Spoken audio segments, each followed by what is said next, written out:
Hi guys, so I'm here today to cover a very specific subgenre of books, and those are fairy books. So I don't mean fairy tale books or necessarily fairy tale retellings, although a few of these are, but I mean books with the fae or fairy type creatures at the centre of their story, whether they're the actual protagonists or are just heavily involved in the plot and how it unfolds and the protagonist's lives varies depending on the book, but they are all there. They're all set in worlds where the fae have a part to play. And they're all young adult or adult books, because I think it's a lot harder to find good solid fae books in those two age categories, whereas fairies are, from what I remember, very popular amongst children's literature. And I was such a big fan of fairies as a kid. Like, I loved fairies. I bought all these like books about fairies, sort of non-fiction books, you know, about sort of like fairy folklore. I had this fairy encyclopedia. I loved them. And then I felt like when I became like a bit older and was reading adult literature, I couldn't find books with fairies at the centre, although I was reading a lot of fantasy. However, I have managed to find quite a few in the past year in particular that I want to talk about here, as well as some that I have read before this year. So these are going back a couple of years, but particularly a few that have inspired this video recently. Quite a while back I did a video all about dragon books because I love dragons, and that's sort of the concept that inspired this video. So if you're also interested in fantasy novels with dragons at the heart, then you can go and check out that video, but in the meantime, here are all my fairy book recommendations. So I thought I'd start with the most recent book on this list because that seems like an easy way to go, and the most recent fae book I read was called Heart of the Fae by Emma Ham. This is the first in a duology following the main characters and retelling the Beauty and the Beast fairy tale. There are other books in this series, however they tell different fairy tales and follow different characters. So the first two are the ones focused on the characters that you meet in the first book, many of whom are fairies. So we follow our protagonist Sorcha, who as far as we're aware is an ordinary mortal girl. She serves as a midwife at the brothel she lives in and wants to be a healer. Her father and many other people in her town have developed the blood beetle plague and nobody knows how to cure it. So Sorcha tries to go out there to find a cure and ends up striking a deal with a fairy who sends her to this fairy isle that can only be accessed every few years to speak to one fairy in particular who can hopefully help her with this cure. And this is where she meets the fairy Eamon, and Eamon has his own story and background and reasons that have brought him to this island, kind of cut off from the rest of this world. It's in part a romance. I think you would infer that perhaps from it being a Beauty and the Beast retelling, so there is a romance going in there. It's a fantasy romance, but it's also like a high fantasy plot driven novel, you know. There's a lot of political intrigue in the world of the fairies going on in the background, then there's also all of the things happening in the human world, in Sorcha's world, the illness that is spreading throughout the land, and it's all kind of building up, and we're going to find out what happens to all these characters, as well as kind of the romance that blossoms between some of the characters. And I really enjoyed this book. This one was such a surprise for me. I was completely picked up on a whim, and I just thought it was just great fun. And if you like fairy novels, you will like this, I think. It has its dark elements. It definitely kind of tackles the dark side of the fae, which I always enjoy, and really kind of brings in kind of fae folklore and weaves that really well into its story. So that is my first recommendation. But next I'm going to go for an author who has made it onto this list 3 times, so I may as well discuss all 3 of these series now. And that is, yes of course, Juliette Marillier. So Juliette Marillier is one of my favourite fantasy authors, and I only discovered her this year. But 3 of the series I have started by her all have fae at their centre, and I'm sure that is also probably true of some of her other books and series which I just haven't got to yet, so perhaps even more fairy literature for you to check out. But out of the 3 series I have started, the first is the Seven Water series, which starts with Daughter of the Forest. Now this is probably my favourite series. I absolutely adore this series. I'm currently on the 3rd book. And each book in this series follows a different member of the same family. So they have their own enclosed plot, but they have overarching elements that kind of affect the lives of the new character that you're following that came from the preceding books, if that makes sense. So you do kind of need to read them in order, but you also get the satisfaction of a well-rounded ending at the end of each story. Now, the first book in this series follows another character called Sorcha, Obviously there's an association with sort of Ireland or sometimes Scotland, as that will come up as well, and like the Fae folklore, and we've already had two protagonists with the same name who have Irish accents, and this book is in particular is set in medieval Ireland. And Sorcha grows up in a house with her 6 brothers. She was the 7th child of her parents. Her mother passed away when she was just a baby, and now that she is a child, her father has remarried, and it turns out the woman that he has married for the 2nd time is a sorceress, and she puts a curse on Sorcha's 6 brothers, turning them into swans.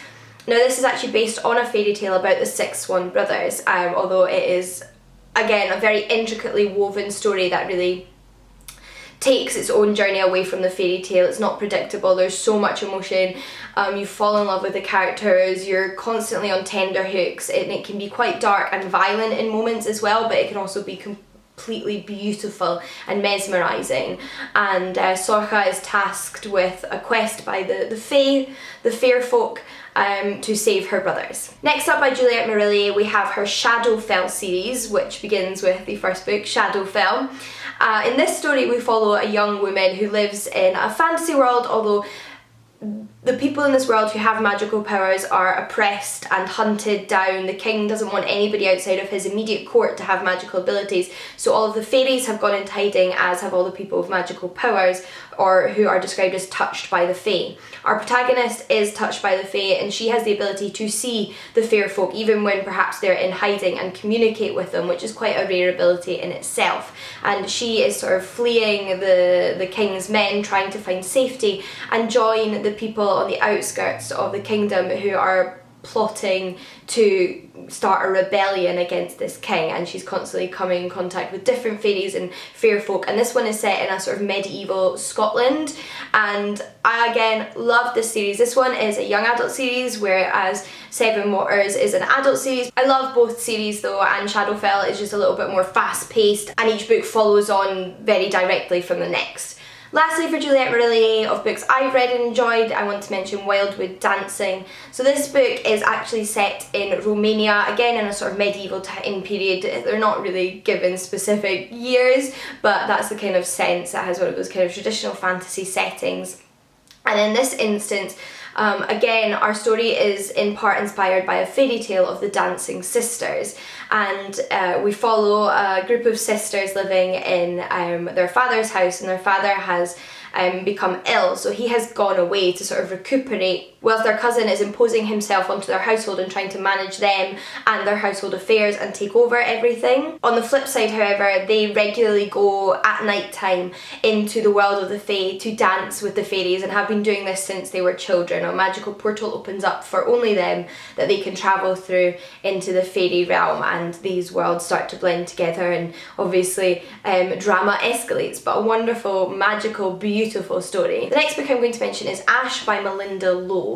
So this book is actually a retelling of Cinderella. I did say a lot of them are retellings of fairy tales, although not all of them are. I definitely have some that aren't fairy tale retellings here, but this is unique in the way it retells the Cinderella story because fairies are in this story. The fairy kingdom creeps into the world of the ordinary mortals in a way it does not in, say, the Disney version, apart from, I guess, the fairy godmother, but you know, you don't so much interact with the world of the Fae, and fairies don't seem as big a part of the storyline, whereas they are in Ash. So Ash is a retelling of Cinderella, however it's also a queer retelling, which involves a romance between 2 female characters, which is wonderful.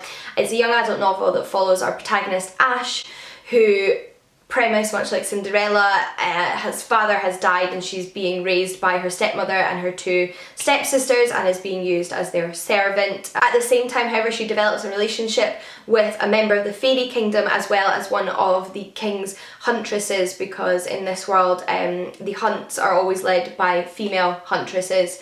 and I actually think there's this sort of prequel or companion novel called Huntress in this series following different characters but in the same world that I really want to check out at some point, but this one is a great fun queer retelling in the meantime. Slightly different from the rest of the books on this series, but I did have to mention it, and that is I Hate Fairyland. This is actually a comic book series which you can pick up in volumes, and this one is so wacky.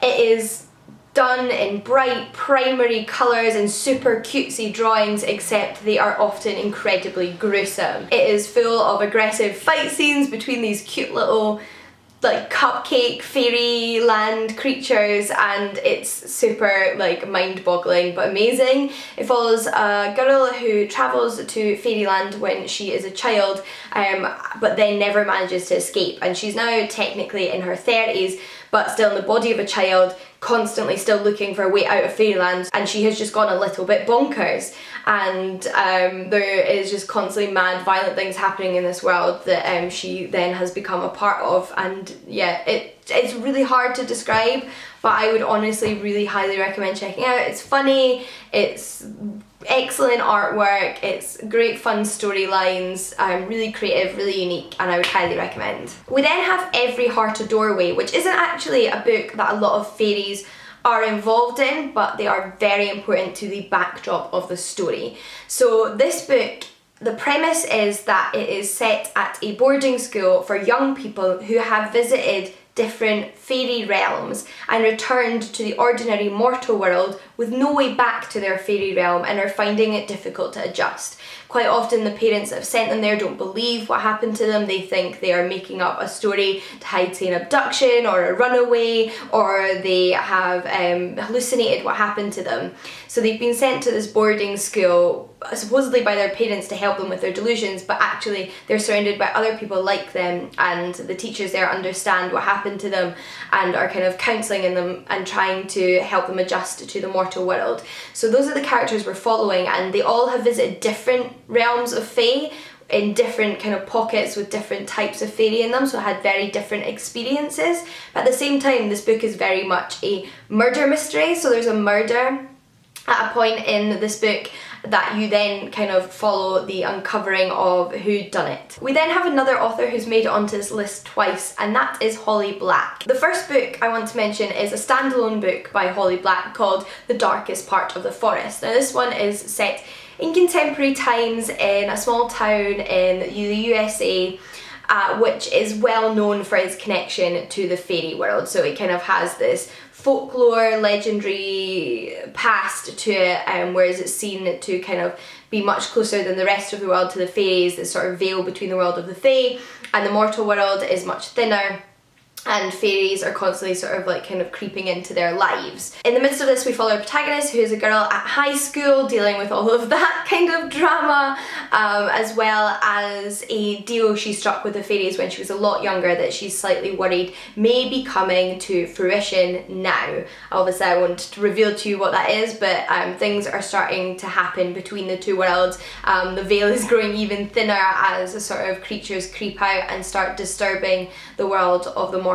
We then have The Cruel Prince, which is the first in a series, the sequel to which I'm eagerly anticipating the release of, but the first of which follows our protagonist, who as a child is abducted by her older sister's father. So her older sister is actually her half-sibling, and she and her twin are the children of her mother's second marriage. Now, her older sister is actually half fairy, not that they knew this until they were abducted as children, and her fairy father has come to claim her back, and in doing that kills both of the protagonist's parents, including her older sister's biological mother as well. This one again does not hold back when it comes to painting the darker side of the fae. Our protagonist and her two siblings then grew up in the world of the fae, although two of them are obviously just human and don't have any fae abilities, so have a slightly odd place at fairy court, but their new stepfather is quite high up in the court, so he kind of offers them protection. And it's about her experience of this fae world, about growing up raised by the man who killed her mother and her father, and not really belonging there but not really knowing the human world either, because she spent most of her world in this fae world. And it's dark, and there's lots of court intrigue, there's lots of drama and fighting, and it's good fun. It's a lot of fun. We then have Summers at Castle Auburn by Sharon Shin. This book follows a young woman who is the illegitimate daughter of a wealthy nobleman. She does not find this out until she's a few years old, and her father has actually passed away and her mother has run off, and she has, up until this point in her life, been raised by her grandmother. She is then offered by her uncle, who wants to kind of like give her part of the life that she is sort of due as the child of this nobleman, to come and live with him at her father's home. However, her grandmother doesn't want her living there all the time, so she spends every summer there. She spends every summer there at Castle Auburn with her half-sister and the other kind of young people at the court, and the older people at the court as well as their fairy servants. So in this world, fairies exist, but they have been captured and made to serve as slaves to the humans. They're kind of manacled with metal that restricts their powers and stops them from escaping. And at first she doesn't really question the status quo, it's what she's always been used to. However, she starts to kind of doubt the world she lives in a little bit as she grows older, and things start to change at Castle Auburn, and the people she always thought of as good aren't really what she thought they were, and people start to surprise her. But lastly, I wanted to mention one that I think is another bit of an outlier but does involve fairies, so I thought I would mention it, and that is the Sookie Stackhouse series by Charlaine Harris, also known as the Southern Vampire series, or True Blood as the TV adaptation was known. So this series follows Sookie Stackhouse, a waitress, living in a world in which vampires have recently come out of the closet, meaning that they have revealed to the world that they exist, that vampires are real. However, they've managed to nail synthetic blood, which means they can survive without actually drinking humans' blood, and are trying to like ingratiate themselves with humans and start to live alongside them. At least some of them are. And Sookie lives in Louisiana in a tiny little town called Bontemps, which is not a real town, but it's the name of the town in the book series, and meets her first vampire at the beginning of the first book. And there are quite a few books in the series. It is 13 books long, and although you don't know it in the first book, fairies do crop up. So you do have to read a few books in, but fairies become a part of this world, and quite important part at that. Those are all the books I want to mention in this video, though. Those are all the books I have read as an adult that have fairies at the heart. One thing I will say is that it seems rare to find a book where the protagonist themselves is a fairy or from the fae world. They are often mortals, occasionally something else, but fairies are either like the love interest or the side characters or the people instigating the drama, rather than the protagonists. And if you know of any books where fairies are the protagonists, for young adults or adults, I would love your recommendations. I would incredibly appreciate them, so please do leave them down below. Regardless, I'd love to hear your fairy book recommendations, whether the fairies are protagonists or not, because as you can tell, I love me a fantasy book with fairies at the centre, so please do leave your comments down below. I'd also love to know your thoughts if you have read or are interested in reading any of the books I've mentioned in this video. Hopefully you've found a new recommendation at least, and I will see you all again next time. Bye!